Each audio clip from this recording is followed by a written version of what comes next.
this is going to take time. And anyone who works in the telecommunications industry knows that things proceed slowly in this industry. It doesn't make it bad. It's just the way it is. But I'm hugely optimistic that not only are we going to implement Stir Shaken, but we're actually going to restore trust to the public network. We're going to go, I believe, way beyond where we were in the past. We can do so much better than just keeping bad guys out. We can actually help participants in the public network to really understand who's calling them, why are they calling them, so that they can make an intelligent decision of when to answer the call. That this public network that we've created as a society is enormously valuable, and we've let that value erode by introducing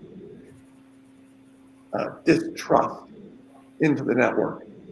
When we squeeze that out, I think you're going to see an actual renaissance in the public phone network. So what's going on with that? Vendors and service providers are doing a fantastic job working together on this. Whenever we introduce a standardized change to the phone network, it's complicated. Chris had the job of talking to the slides that showed all the different standardized components that play a role in the Stir Shaken architecture.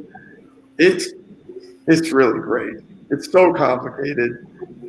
Most people don't want to deal with that. The good news is they won't have to.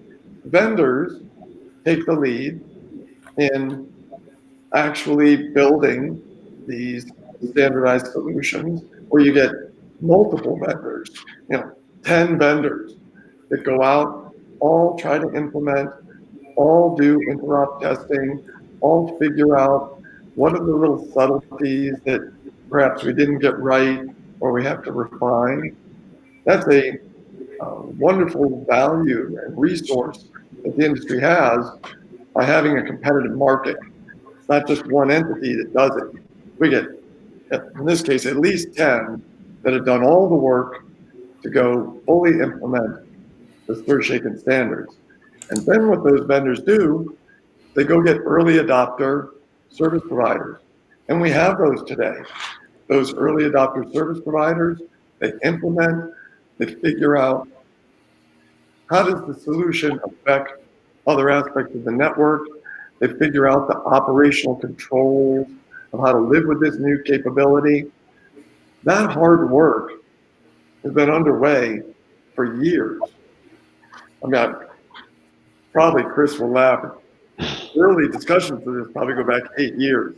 This is a really long road, but the momentum is fantastic. The functionality exists. All early adopter service providers are fully engaged. We're working out all the subtleties of how to do this. Now, we still have a big portion of the industry that hasn't done it yet. But actually, I think that's just fine.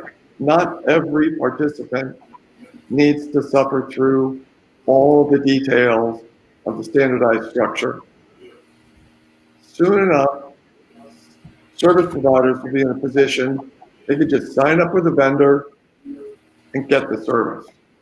It can actually be quite simple in the end to implement, thanks to the multiple years of work done by multiple parties.